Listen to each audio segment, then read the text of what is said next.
Selamat malam Bang, perkenalkan nama saya Christian Rafael dan NIM 11S23031 dari Prodi S1 Informatika Angkatan 2023.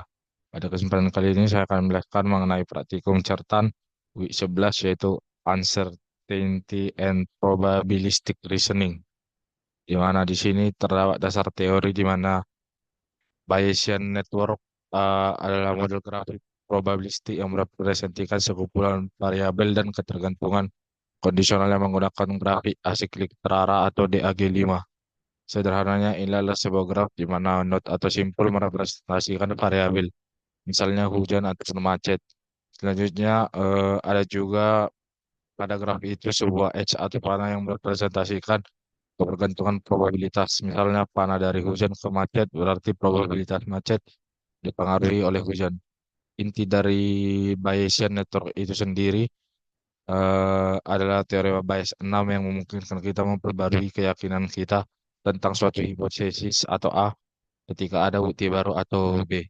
Di mana di sini ada rumusnya yaitu PAB sama dengan PBA kali PA per PB. Dalam praktikum ini kita akan menggunakan library PGMPY untuk membangun dan melakukan inferensinya. Eh, kita langsung saja masuk ke aktivitas praktikum di mana pada langkah pertama itu kita harus menginstal library PGMPY.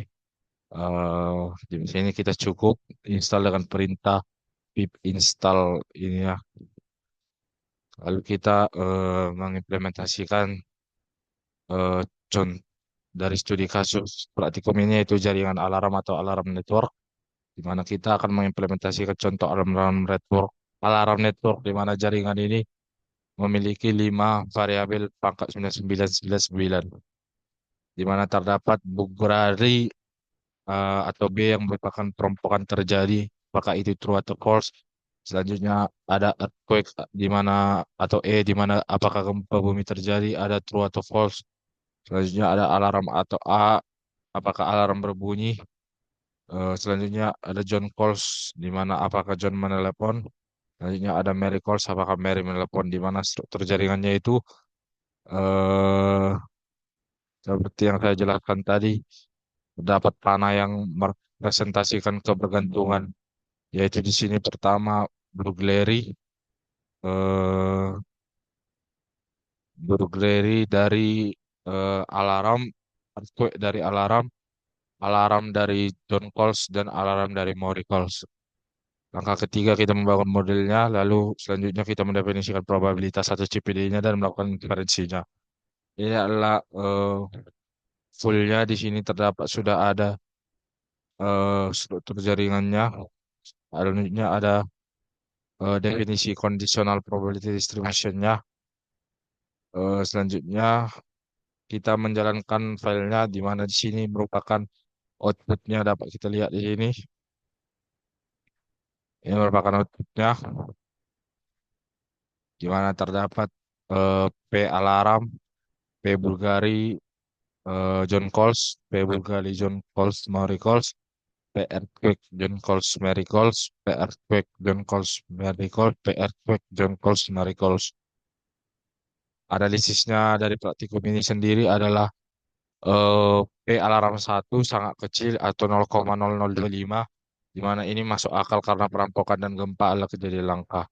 Selanjutnya P Bulgari satu John Call satu adalah 0,0145, di mana keyakinan ini perampokan naik sedikit dari 0,001 ketika John menelpon. Selanjutnya P Bulgari satu John Call satu Mori Call satu, di mana naik drastis menjadi 0,2978 ketika kita punya dua bukti yaitu John dan Mari menelepon, keyakinan kita akan ada yang perampokan meningkat signifikan. Ini menunjukkan kekuatan penalaran probabilistik ya. Selanjutnya latihan mandiri di mana kita menggunakan model yang sama atau infer untuk jawab pertanyaan ini, di mana pertanyaan pertama itu menjelaskan common effect.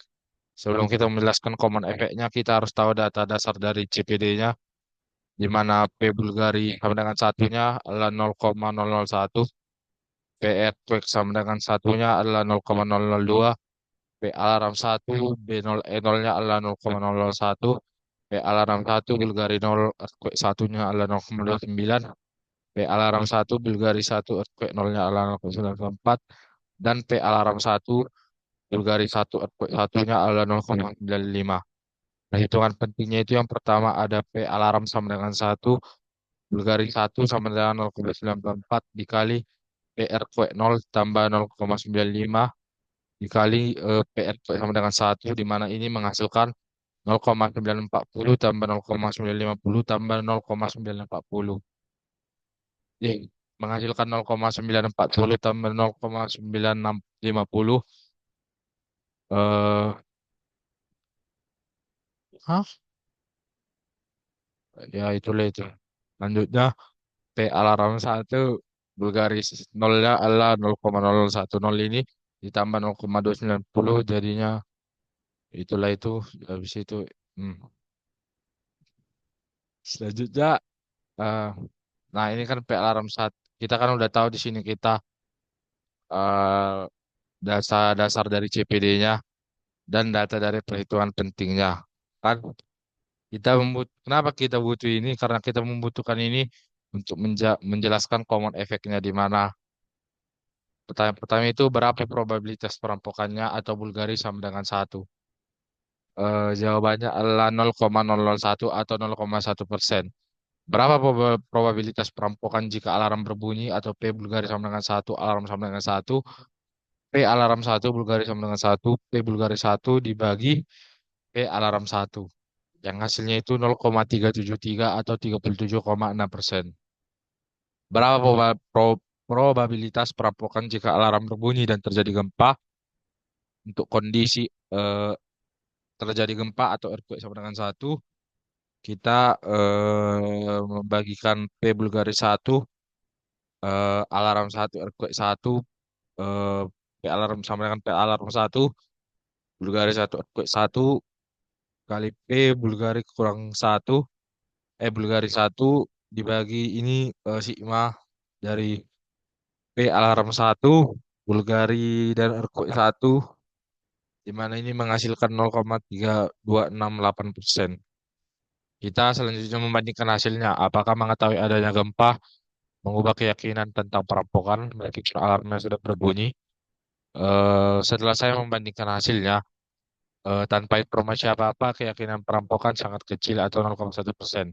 Jika hanya tahu alarm berbunyi, keyakinan perampokan terjadi naik sangat tajam menjadi 37,4% karena alarm kuat terkait dengan Bulgari. Tapi, bila kita juga tahu bahwa sedang terjadi gempa, keyakinan perampokan turun drastis menjadi 0,33% karena gempa merupakan penyebab alternatif yang menjelaskan alarm. Setelah gempa diketahui, alarm tidak lagi menguatkan perampokan. Yang kedua itu ada studi kasus sprinkler di mana kita membuat model Bayesian network baru untuk studi kasus wetgrass follow. Di mana variabelnya itu ada cloudy atau C, sprinkle atau S, rain atau R, dan wetgrass atau W. Di mana strukturnya itu C dari S, dan C dari R, dan S dari W, dan R dari W. Ini merupakan kode yang sudah saya buat sendiri, di mana di sini terdapat definisi struktur jaringannya. Kita menggunakan model wetgrass, discrete Bayesian network, lalu kita mendefinisikan CPD-nya, di mana CPD cloudy itu ini, CPD sprinkler itu ini, CPD rain itu ini, CPD wet gas ini. Nih, lalu kita menambahkan CPD-nya ke dalam model wet gas at CPDS. Selanjutnya kita memprint model validnya, lalu kita melakukan inferensi menggunakan variable elimination. Yang di sini tugasnya itu kita menghitung probabilitas P range 1, wet gas 1. Berapa kemungkinan hujan jika kita tahu rumputnya basah.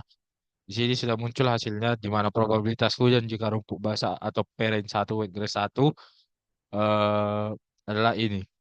Jika range-nya 0 adalah 0,2921 dan jika range-nya 1 adalah 0,7079. Kenapa bisa dapat 0,7079? Nah, kita perlu tahu rumusnya yaitu eh, PR sama dengan R1W1 sama dengan PR1W1 per PW1. Kita perlu mengetahui kontribusi join untuk setiap kombinasi CSR ke PW1 dan PR1W dan W1. Di mana di bawah ini tiap baris adalah CSR join dari PCSRW 1. Yang di sini sudah ada. Lalu penjumlahannya di mana PR1W1 sama dengan 045810 dengan jumlah baris dengan R1. Lalu PW1 eh, sama dengan 0,471 di mana ini adalah jumlah semua barisnya. Lalu kita langsung kerjakan saja eh, menggunakan rumus yang tadi. Didapatlah 0,45810 dibagi 0,47110 ini adalah 0,7079277 atau sesuai dengan kodenya. Nah, demikianlah mengenai penjelasan saya dari praktikum 11 Certan. Jika ada yang kurang berkenan, mohon dimaafkan. Terima kasih.